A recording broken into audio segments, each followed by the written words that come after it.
믿음은 결단해야 그 능력이 나타나는 것입니다. 결단하지 않는 믿음은 아무런 능력이 없습니다.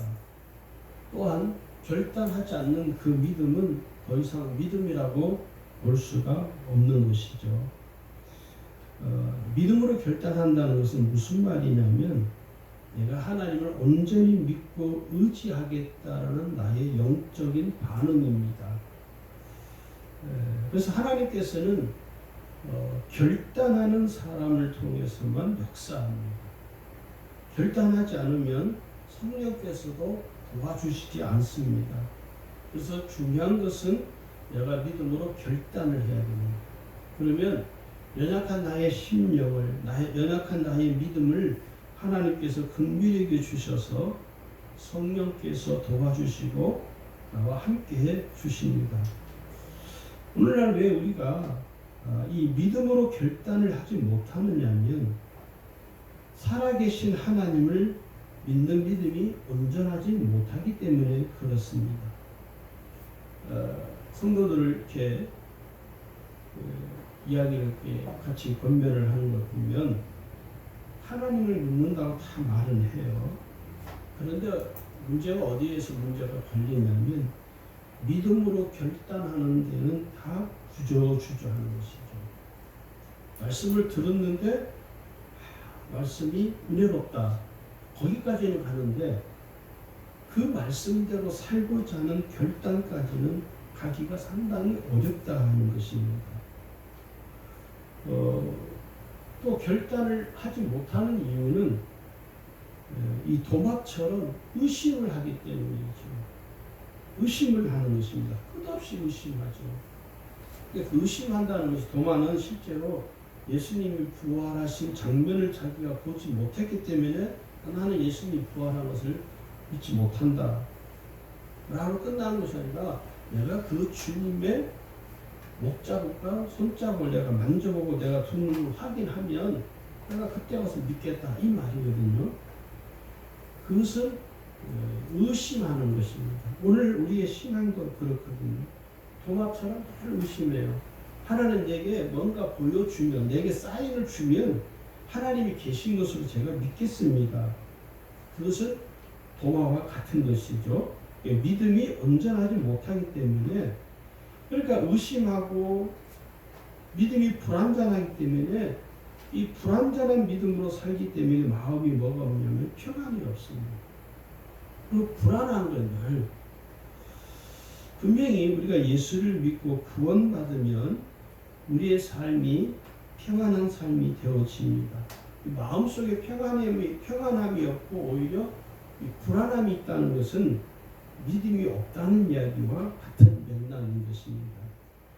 두 번째는요, 왜 믿음으로 결단하지 못하느냐면 믿음의 확신이 없기 때문입니다. 믿음이 확신이 없으면 믿음이 막 흔들리죠. 어떤 때는 믿어졌다가 어떤 때는 안 믿어졌다가. 그러니까 믿음이 확신이 없다 보니까 믿음이 있는 것 같은데 금세 사라져버려요. 그리고 말씀을 듣기는 듣지만 믿음이 생기지 않아요. 그러니까 우리가 수십 년을 예수를 믿어도 이 신앙이 자라지 못하는 이유가 뭐냐면 말씀을 듣기는 듣지만 말씀을 듣는 믿음이 생기지 않죠. 그리고 말씀을 듣기는 듣는데 엉뚱한 생각을 하고 대부분 많은 성도들이 말씀을 듣기는 듣는데 딴 생각을 합니다. 멍한 생각을 하는 것이죠. 그리고 세상의 일들로 걱정하고 염려하면서 말씀을 듣기 때문에 그 설교가 귀에 들려오지 않습니다. 일단은 설교가 내 이 귀에 들려야 되는데 안 들려요. 안 들리는 이유는 뭐냐? 세상에서 살면서 세상의 일로 염려하고 걱정하고 또 세상에 빠져있기 때문에 소리가 하나님의 소리, 하나님의 말씀이 내 귀에 들려지지 않습니다. 이 내 육신의 귀에 들려지지 않기 때문에 뭐가 안 되느냐면 내가 영적인 눈이 열려지지 않는 것이죠. 이것이 이제 계속 악순환이 되는 것입니다. 뭐 1년, 5년, 10년, 20년 이렇게 예수를 믿다 보면 무슨 문제가 생기냐면 내 마음속에 나도 모르는 사이에 불신앙이 자리를 잡게 돼요. 그래서 다른 사람이, 다른 그리스도인이, 다른 성도가 하는 것조차도 못마땅히 여기고, 심지어는요 다른 성도들이 하나님의 은혜를 체험하고 그러면은 막 시비를 걸어요. 그리고 배합하고 그런 성도들 의외로 참 많습니다. 자기의 믿음이 없는 것으로 인해서 다른 사람이 은혜를 받는 것을 별로 그렇게 기뻐하지 않아요. 실제로. 이게 뭐냐? 불신앙이죠. 불신앙. 그래서 이 믿음의 확신이 없는 이것이 결국은 나로 하여금 교회를 열심히 다니기는 다니는데 지치는 것이죠. 개중에 이렇게 믿음 생활하다가 믿음을 떠난 사람들이 의외로 굉장히 많습니다. 또 기독교를 버리고 다른 타종교로 가는 사람도 많아요. 그 이유가 뭐냐? 불신앙이 계속 자리 잡고 있었기 때문에. 근데 이게 본인의 불신앙이 잘 드러나지 않는 것이고 다른 사람은 잘 모르는 것이고, 그러니까 근본적으로 불신앙이 자리 잡고 있기 때문에 하나님께서는 그 사람을 통해서 역사를 할 수가 없는 것입니다. 그래서 이 믿음이 부족하여, 믿음이 확신이 부족하여 하게 되면 염려하게 되고 걱정하게 되고 근심하게 되고 마음에 낙심이 찾아오는 것이죠. 그 다음에 세 번째는 왜 믿음으로 결단하지 못하느냐면 세상을 두려워하기 때문입니다. 육신의 눈으로는 볼 수 없는 그 하나님을 두려워하지 않고 오히려 육신의 눈에 잘 보이는 이 세상을 두려워하는 것이죠. 마음이 결국에는 믿음으로 살아가지 못하도록 만들어버리는 것이죠. 오늘 그리스도인들이 얼마나 세상을 두려워하며 사는지, 세상을 두려워하다 보니까 세상은 눈에 보이잖아요. 돈도 눈에 보이고,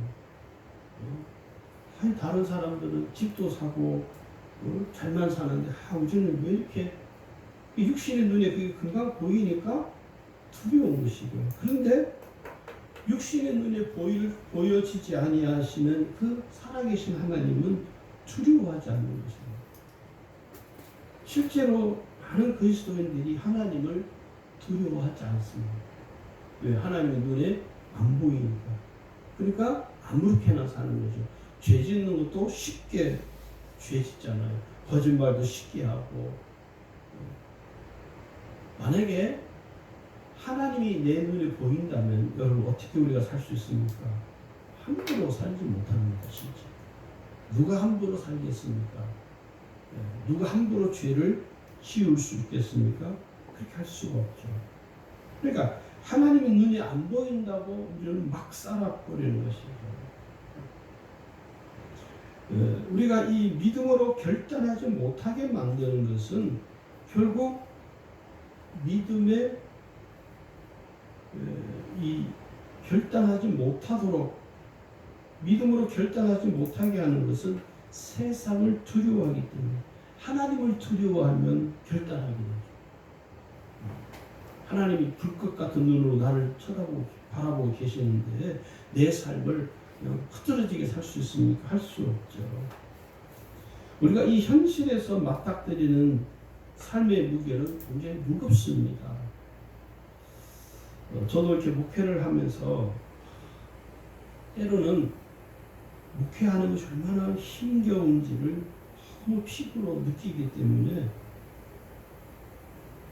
그래서 누가 신학교 가서 목사가 된다고 그러면 전에는 안 말렸는데 지금은 하지 마라 그래요. 몰랐을 때는 괜찮다. 그런데 제가 목회의 현실의 문제에다 부닥쳐 보니까 목사는 아무나 할 수 있는 것이 아니에요. 그렇죠. 잘하는 것도 아니지만은 목사로 산다는 것은 결코 넉넉하지 않다. 앞으로 세월이 가면 더 그렇게 될 수밖에 없는 것이죠. 이게 뭐냐면 현실에서 맞닥뜨리는 이 삶의 무게가 너무 무겁게 여겨지는 것이죠. 그러니까 이 현실에 대한 두려움이 결국은 뭐냐면 믿음으로 결단하지 못하게 만드는 원인이 되는 것입니다. 때로는요, 이 현실과 믿음은 다릅니다. 쉽게 말하면 현실과 믿음은 괴리가 있어요. 현실은 여전히 내 힘과 능력으로는 할 수 없죠. 근데 믿음은 뭐냐? 내 힘과 내 능력으로 하는 것이 아니라 하나님이 주시는 그 능력을 통하여 내가 지금 이 현실의 문제를 뚫고 가는 것이 그게 믿음이라는 것입니다. 그래서 현실과 믿음은 다릅니다. 믿음을 통해서 이 현실에 내가 문제를 초월해 가는 것, 이게 믿음이죠. 어린 소년이 다윗이 골리앗과의 싸움을 하게 됩니다. 다윗이 골리앗과 싸우려고 그 전장에 간 건 아니에요. 아버지의 심부름으로 형들에게 가서 아버지의 심부름을 하기 위해서 그 전장에 간 거예요. 근데 그 전장에 가보니까, 전쟁터에 가보니까, 이 거대한 장수가 이스라엘을 욕하는 거예요. 하나님을 욕되게 하는 거예요. 그래서 이 다윗이 평상시에 하나님을 의지하고 하나님을 신뢰하고 하나님을 섬기는 이 다윗이 볼 때는 저 괴물 같은 저 장수가 살아계신 하나님의 이름을 모독하고 멸시하는 것을 견딜 수가 없는 것이죠. 그러나 이 다윗은 그 골리앗과 싸움 상대가 되지 않습니다. 이게 현실과 믿음의 괴리감이에요. 우리 같으면 두려워서 감히 나설 수가 없죠. 실제로 어느 누구도 이스라엘 진영에서는 골리앗을 향하여 나서는 장수가 단 한 명도 없었습니다. 쩔쩔매고 있는 것이죠. 하나님 이름을 모욕하고 이스라엘을 모욕하는데도 어느 하나 나서서 골리앗과 싸우려고 하는 사람이 단 한 명도 없는 거예요. 다윗이 그때 하나님의 이름을, 만군의 여호와의 이름을 모독하는 그 골리앗을 향하여 나갑니다. 이게 믿음이라는 것입니다. 이게 믿음으로 결단하는 사람의 능력이라는 것이죠. 골리앗을 두려워하지 않는 것이죠. 다른 사람은 다 두려워하고 현실에서. 그런데 다윗은 그 골리앗을 두려워하지 아니하고 누구를 두려워하느냐? 하나님. 하나님 이름을 모독하는 그 골리앗을 보니까 견딜 수 없는 이 믿음이 불릿 일어나는, 감히 하나님을 두려워하지 않는 그 골리앗을 향하여 다윗이 싸움에 나가게 됩니다. 우리가 잘 아는 것처럼 다윗은 골리앗을 쓰러뜨리죠. 이게 믿음이라는 것이죠. 네 번째는요, 사람을 의식하기 때문에 믿음으로 결단하지 못합니다. 사람을 의식하는 것이죠. 혹시 내가 예수 믿는 사람이라는 걸 사람들이 알면 나에게 어떤 불이익을 줄까 두려운 것이죠.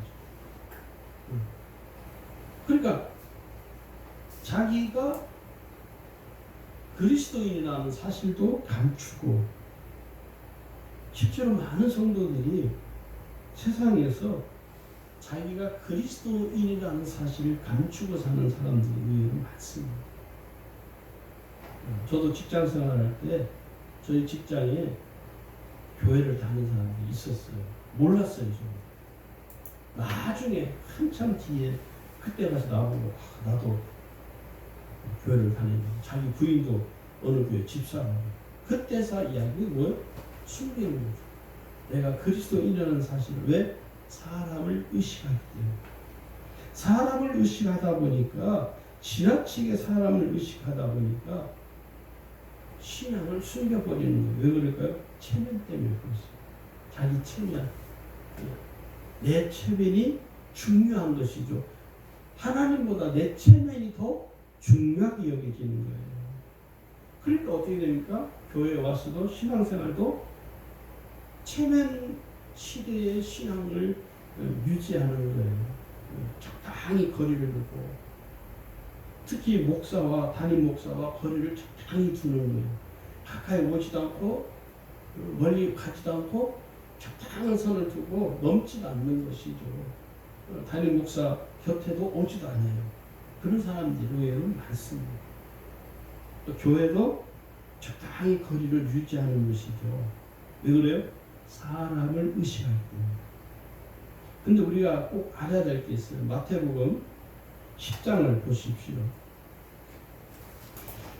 이 말씀은 우리에게 주시는, 우리 사람을 의식하는 우리에게 경고하는 메시지이기도 합니다.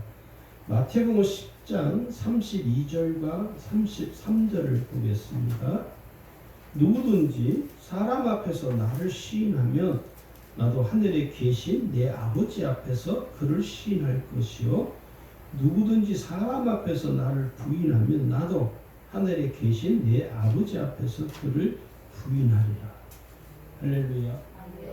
이 말씀 우리가 꼭 명심해야 됩니다.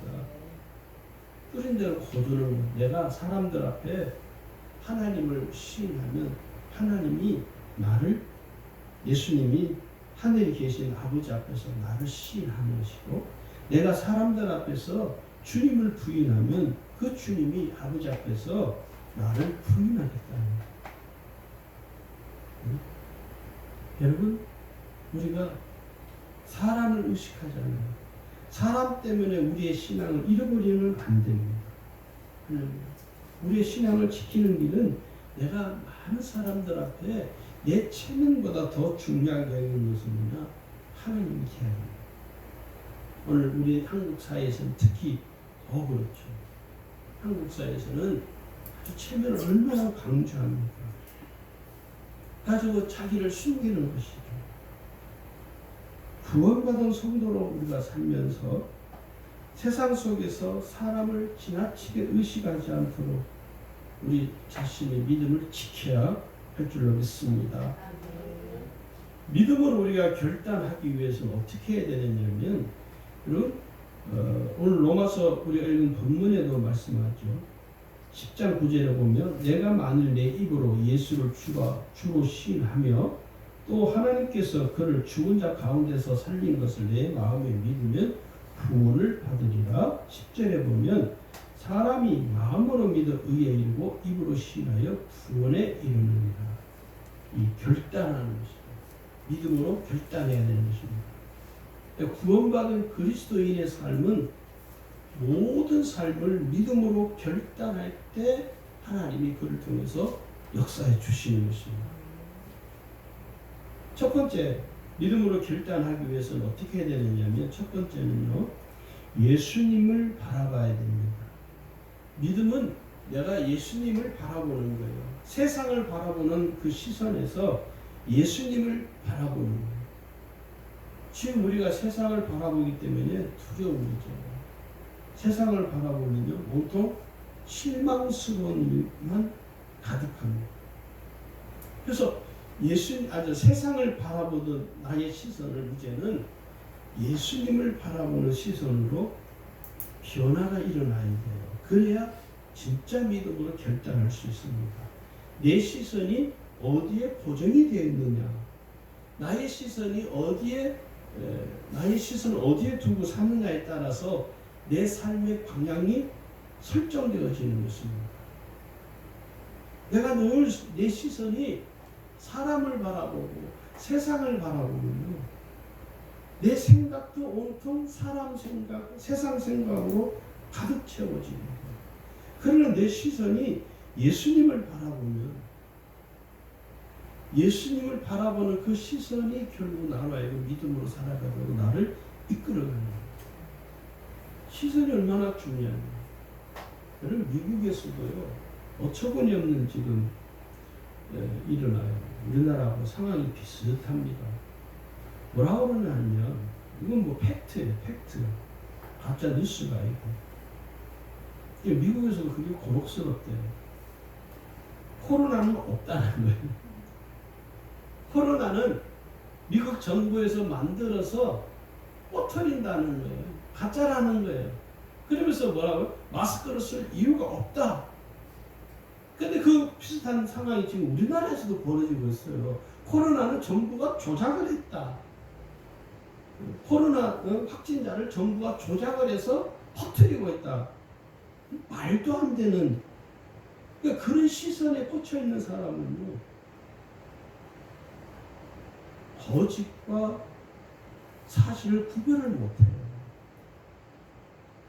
우리 연예에 부산의 센터교회 안중동 목사님이고 저희 학교 후배인데 저하고도 좀 뭐 그렇게 친하지는 않지만 서로 안면이고 서로 잘 아는 저희 학교 후배 목사님이셔요. 그분이 자기 페이스북에 글을 이렇게 하나, 지금 한국 안에서 일어나는 일들이 너무 참담하니까 목사로서 너무 부끄럽게 여기니까, 저도 솔직히 목사로서 너무 부끄럽게 여기고, 그분이 글을 페이스북에 SNS에 글을 썼어요.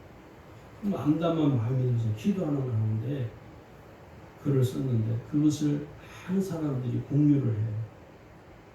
그리고 그 대통령도 그 글을 보고 감동을 받아서 공유하고, 저도 그 글을 보면서 그 많은 정상적인 목사들이 부끄럽게 여기는. 그래서 어떤 교회들은요, 저도 그걸 우리 교회에 하려다가 조금 그거는 아니다 싶어서 자제를 했는데, 교회 앞에다가 미안합니다 이렇게 글을 써놓고, 너무 억지를 부리는 일들이 너무 지금 많은 거예요. 왜 그러냐? 그런 잘못된 시선에 꽂히게 되면요, 고정이 돼버리면 여러분, 다른 사람이 권면의 말이 귀에 들리지 않습니다. 어떤 목사님 열을 내시더라고요. 근데 제가 그분한테 무슨 권면의 말이 통할까요? 안 통합니다. 왜? 그런 시선으로만 보기 때문에 이게 객관적이고 건강한 시선으로 바라봐야 되는데 그렇지 못하니까 자기가 마음에 믿고 싶은 대로 막 말을 쏟아내버리는 거예요. 신앙도 여러분 똑같습니다. 믿음도. 내가 세상을 바라보게 되면요, 세상을 바라보는 나의 그 생각이 내가 원하는 대로 내가 세상을 바라보는 거예요. 그래서 주님을 못 보는 거예요. 그런데 주님을 바라보는 시선을 가지고 사는 사람은요, 내 생각이나 내 마음이 고집하지 않습니다. 주님이 내게 말씀할 때, 주님이 내게 은혜를 주실 때, 내가 잘못된 생각이나 잘못된 마음을 어떻게 해요? 빨리 고칠 수가 없어요. 그래서 믿음으로 결단하려면 예수님을 꼭 바라보아야만이 믿음으로 결단할 수 있어요. 할렐루야. 믿음은 여러분 어떤 다른 것으로 이루어지는 것이 아니라 예수님을 바라보는 믿음으로 살아갈 때 믿음의 역사가 일어나는 거예요. 자, 우리가 기도할 때 누구의 이름으로 기도합니까? 예수의 이름으로 하죠. 내가 예수의 이름으로 기도하면 하나님께서 그 기도에 응답해 주십니다. 왜요? 내가 능력이 있어서요? 내가 예뻐서요? 아니요. 예수님의 이름이 거룩한 믿음이 되시는 이름이시기 때문에 내가 예수 이름으로 기도하면 하나님께서는 그 예수의 이름을 보시고 내 기도에 응답해 주는 거예요. 그래서 예수의 이름은 뭐냐? 우리의 기도를 응답받는 거룩한 보증이 되시는 이름입니다. 내 이름으로 기도하지 않잖아요. 그래서 우리가 늘 예수의 이름을 믿고 의지함으로 예수님을 바라보는 거예요. 그러한 삶을 살아가시기를 주의 이름으로 축원합니다. 두 번째는요, 말씀을 전적으로 의지해야 합니다. 하나님의 말씀은 여러분 지금도 살아 역사하는 능력의 말씀이죠. 그러므로 우리가 하나님의 말씀을 전적으로 믿고 의지하는 사람에게만 역사가 일어납니다. 예수님 말씀하기를 요한복음 14장 15절에 보면 너희가 나를 사랑하면 나의 계명을 지키리라. 우리가 다 그러잖아요. 나는 주님을 사랑합니다. 사랑은 말로 하는 게 아니고요. 주의 말씀을 지킬 때 내가 주님을 사랑하는 거예요. 요한복음 14장 24절에도 예수님이 하시는 말씀이 나를 사랑하지 아니하는 자는 내 말을 지키지 아니하리니 너희의 듣는 말은 내 말이 아니요 나를 보내신 아버지의 말씀입니다. 요한복음 8장 47절에도 비슷한 말씀을 해요. 주님이 하나님께 속한 자는 하나님의 말씀을 듣나니. 오늘 저와 여러분이 누구에게 속했습니까? 하나님께 속했어요. 그래서 우리는 하나님의 말씀을 받아들여야 돼요. 하나님의 말씀을 내 마음에 받아들여야 되는 것입니다. 베드로는 밤이 새도록 물고기를 한 마리도 못 잡았죠. 근데 예수님 말씀을 의지해서 그물을 내렸더니 그물이 찢어질 정도의 많은 물고기를 잡았다는 거예요. 누가복음 5장입니다. 그러니까 오늘도 지금 이 시대에도 베드로처럼 주의 말씀을 온전히 믿고 의지하는 사람에게는 역사가 일어난다는 거예요. 할렐루야. 그건 하나님이 우리에게 주신 말씀이라는 것입니다. 내가 하나님이 나에게 말씀을 통해서 내게 은혜를 주시면 하나님께서 내게 말씀을 주시는데 그 말씀을 내가 믿고 그 말씀대로 행하면 하나님 기적을 이렇게 준다는 거예요. 그 다음에 세 번째는요, 기도에 전념하는 것입니다. 믿음으로 결단하려면 기도에 전념이에요. 성경 말하기를 너희가 내 이름으로 무엇을 구하든지 내가 시행하리니. 예수님이 그랬잖아요. 그러니까 우리가 결단할 때 기도하지 않으면 그 결단은 아무런 능력이 없습니다. 내가 결단한 것을 기도해야 돼요. 하나님, 제가 결단합니다. 이게 기도하지 않는 결단은 결단이 아니에요. 결단하고 기도해야 돼요. 기도. 하나님, 제가 이런 것들이 잘 안 됩니다. 주님, 이런 잘못된 습관들, 하나님이라고 내가 결단한 이 마음들 변치 않고 꾸준히 행할 수 있도록 하나님 내게 은혜 주시고 내게 능력 주십시오. 믿음으로 결단하고 기도하면 하나님께서 내게 그 삶을 감당할 수 있는 은혜를, 능력을 주시는 것입니다. 여러분, 믿음이 충만한 사람은요, 그가 기도하라고 안 해도, 기도하라고 강요 안 하고 기도합니다. 왜냐? 기도는 믿음으로 충만한 사람만 할 수 있는 거예요. 그래서 기도에 전념하는 자가 믿음으로 살 수가 있는 것이죠. 그 다음에 네 번째는요, 담대한 마음과 담대한 믿음을 가져야 됩니다. 우리가 믿음으로 살아가려면 강하고 담대해야 돼요. 담대하지 못하면, 마음이 연약하면요, 못해요. 요즘 젊은이들이 참 심약해요. 교회 예수를 믿는다는 청년들도 보면 마음이 참 심약한 거예요. 마음이 심약하고 어떤 경우는 병약하기 때문에 믿음으로 살지를 못합니다.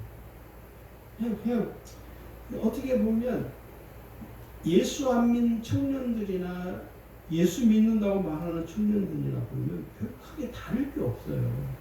왜 그러냐? 심령이 심약해서 그런 것이죠.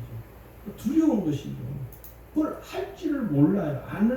하려고 시도를 하지 않는 것이죠. 오래전에 제가 전에 있던 교회에서 청년들 부흥회를 이렇게 열린 교회 부흥회를 했어요.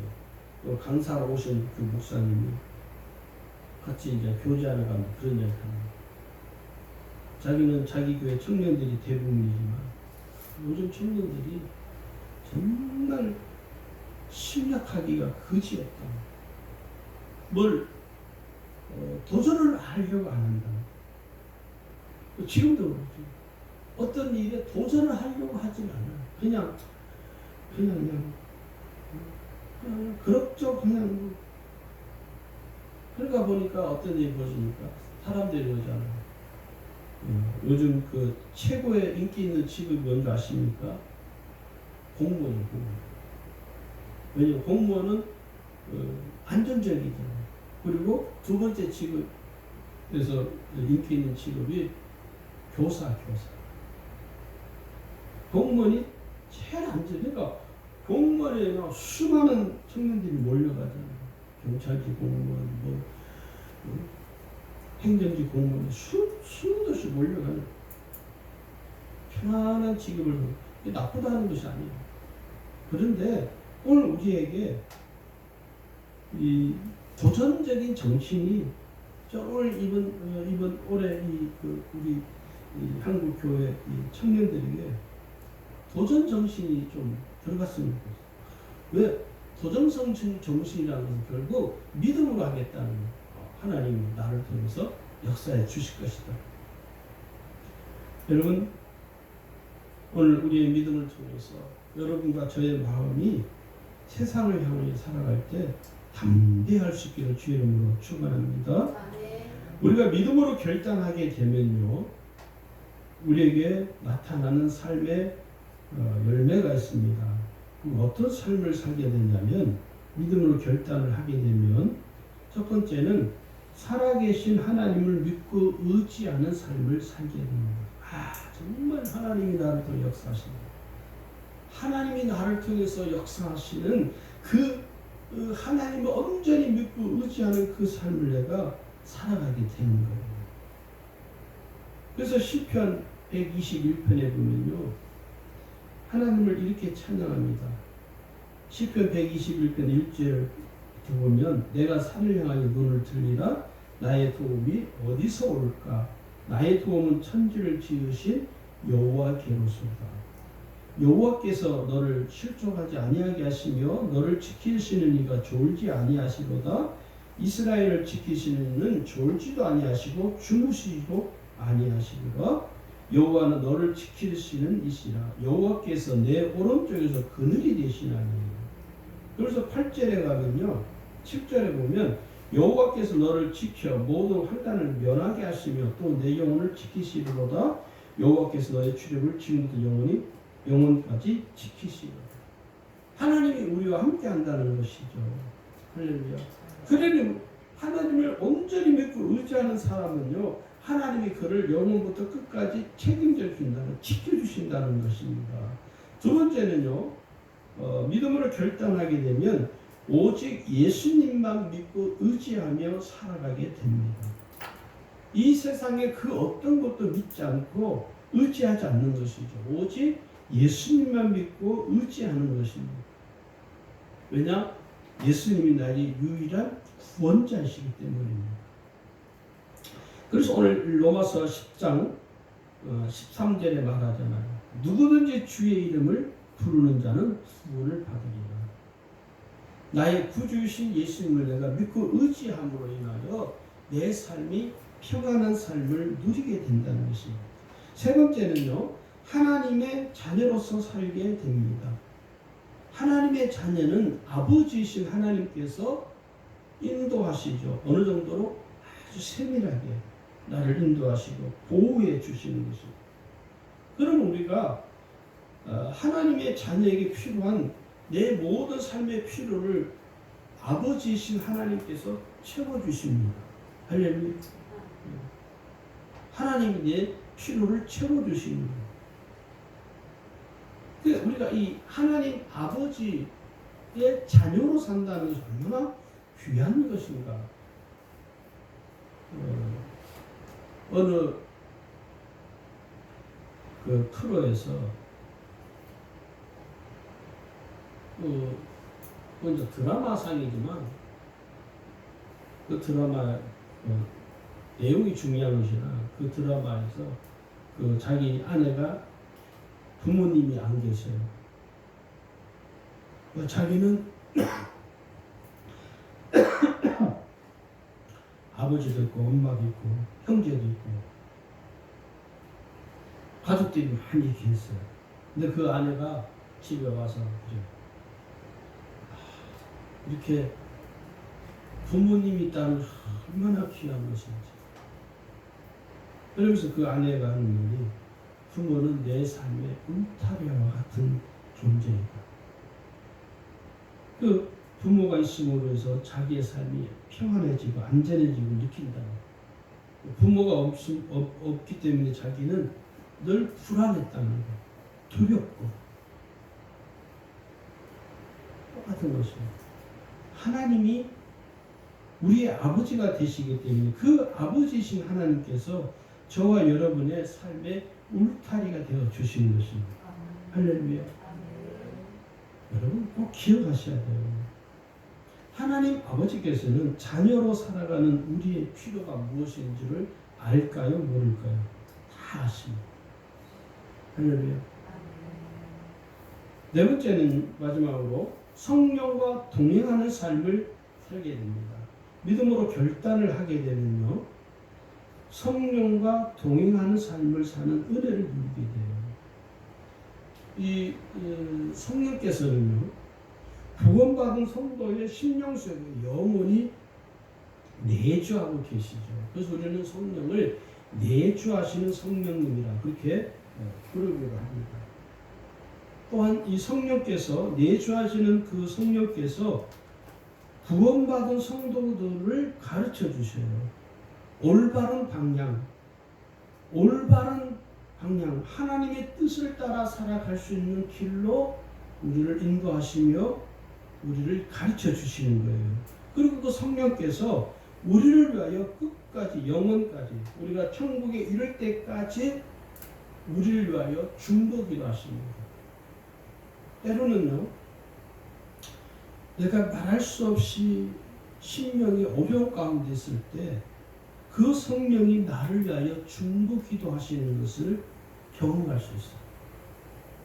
나는 지금 기도할 기력이 없는데, 기도할 마음이 나에게서 일어나지 않는데 그 성령께서 그러한 나를 위하여 중보기도 하고 계시는 것을 우리가 느끼게 되는, 깨닫게 되는 것이죠. 왜요? 그 성령은 나를 떠나지 않고 내 안에 계셔서, 나와 영원히 계셔서 나를 위하여 끊임없이 가르쳐 주시고 내 길을 인도하시고 나에게 나의 연약한 심령을 위해서 기도하시는 것입니다.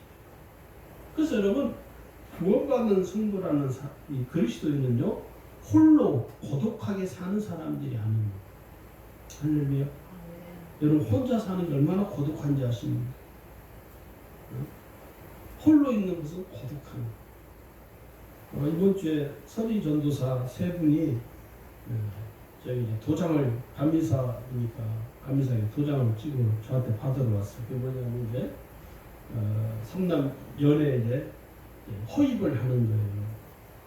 그래서 이제 11월 달부터 영성 수련을 거기서 이제 훈련을 받습니다. 시험을 치기도 하고. 그 전에 서류를 다 갖추어서 서류를 연회에다 제출을 해야 돼요. 그러니까 도장을 받으러 왔어요. 3명이 다 전도사예요. 서리 전도사. 제가 세 분의 전사님들한테 그랬어요. 위로하면서 가장 힘들 때가 언제냐면 서리 전도사 때다. 서리 전도사 때가 제일 외롭고 고독할 때다. 지금 서리 전도사 준회원으로 담임 목사 안수 받기 전까지가 제일 힘들 때니까 잘 마음들을 잘 추스리고 기도 많이 하라고. 왜냐하면 저도 서리 전도사를 지나서 준회원을 지나서 3년 동안 이렇게 그 과정에서 시험도 치고 또 영성훈련 받기도 하는데 그때가 제일 힘들을 때, 제일 고독하고 제일 외로울 때, 사람이 그리워서 외롭다는 것이 아니라 그때가 제일 힘이 들 때예요. 그래서 제가 겪어봤기 때문에 그 세 분의 전사님한테 이렇게 권면을 해드렸습니다. 여러분, 우리는요 홀로 사는 사람들이 아니라 성령이 내 안에 계셔서 영원히 나와 함께 계셔서 우리는 성령과 함께 사는 사람들이에요. 여러분은 고독한 사람이 아니에요. 외로운 사람들이 아니에요. 어떤 사람들이요? 성령이 여러분과 함께 하십니다. 할렐루야. 여기 말씀을 보면 로마서 8장 26절 27절을 보시면 저는 이 말씀을 늘 마음에 이렇게 한 번씩 되새기는데 거기 보시면 이렇게 말씀해요. 이와 같이 성령도 우리의 연약함을 도우시나니 우리는 마땅히 기도할 바를 알지 못하나 오직 성령이 말할 수 없는 탄식으로 우리를 위하여 친히 간구하시느니라. 마음을 살피시는 이가 성령의 생각을 아시나니 이는 성령이 하나님의 뜻대로 성도를 위하여 간구하시느니라.